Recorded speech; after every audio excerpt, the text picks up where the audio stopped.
आज की कहानी है चोरी।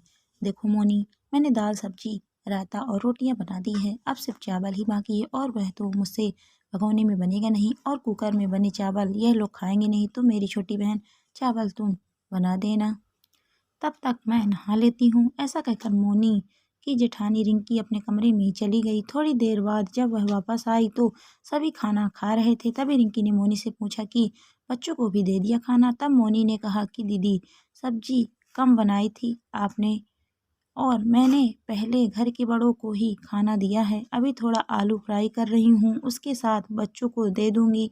तभी रिंकी ने मोनी को कहा, नहीं मोनी, मैंने तो ढेर सारी सब्जी बनाई थी जिससे कि सबको हो जाता। यह देखो, कढ़ाई के किनारों के निशान अभी भी बने हैं, जिससे पता चलता है कि कितनी सब्जी बनी होगी।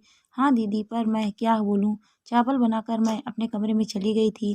जब सासू माँ ने खाना लगाने के लिए कहा तो मैं आई तो देखा कि सब्जी कम है और इतनी सी सब्जी में तो सबका होगा नहीं। तभी रिंकी सोच में पड़ गई कि आखिर ऐसे कैसे हो सकता है। बात आई गई हो गई, लेकिन अब तो उसने भी गौर किया कि हर रोज की यही कहानी हो रही है। खाने के समय सब्जी कम पड़ जाती है और बाद में डस्टबिन में पड़ी मिलती है। पता लगाना ही पड़ेगा कि आखिर हो क्या रहा है। और तो और हमारे खाने के समय कम पड़ जाती है, लेकिन ननद जी की थाली में वही सब्जी कहाँ से आ जाती है। रिंकी ने मोनी से इस बात का जिक्र किया तो दीदी, आप यहाँ नहीं रहती ना, इसलिए आपको नहीं पता, और आप सासू माँ से भी दीदी के बारे में कहेंगे तो डांट आपको ही पड़ेगी।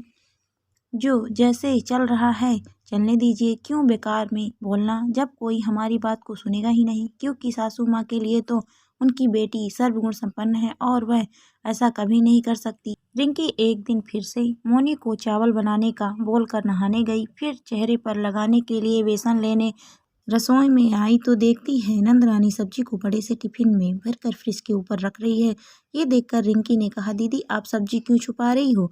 तब ननद रानी एकदम से सक पका जाती है पर कुछ कह नहीं पाती। तब रिंकी कहती है, आपके ऐसा करने से खाना कम पड़ जाता है और हमें फिर से बनाना पड़ता है और सासू माँ की डांट पड़ती है सो अलग।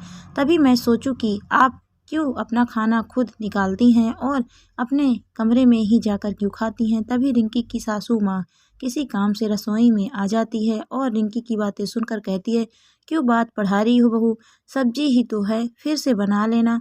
तब रिंकी कहती है, हाँ सासू माँ, सब्जी ही तो है, फिर उसे क्यों चुराना।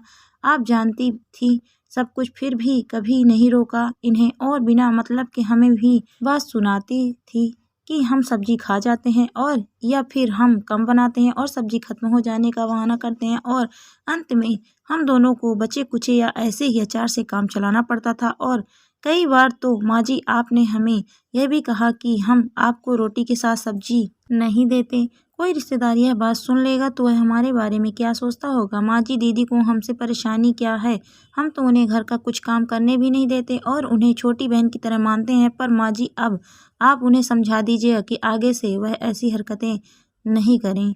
माँ जी, आपकी बेटी ही आपके साथ अन्याय कर रही है। सासू माँ, हमने तो दीदी को कभी किसी चीज़ में कमी नहीं होने दी, फिर सब्जी की कमी कैसे होने देते। और आज तो दीदी ने यह सिद्ध कर दिया कि कई बार गलतियाँ घर की बेटियाँ भी कर देती हैं और नाम बेचारी बहुओं का हो जाता है उस गलती में और इस कारण वह बुरी बन जाती हैं। पर माँ जी, मैं आगे से अब यह सहन नहीं करूँगी। और यह कहकर रिंकी अपने कमरे में चली गई। धन्यवाद दोस्तों।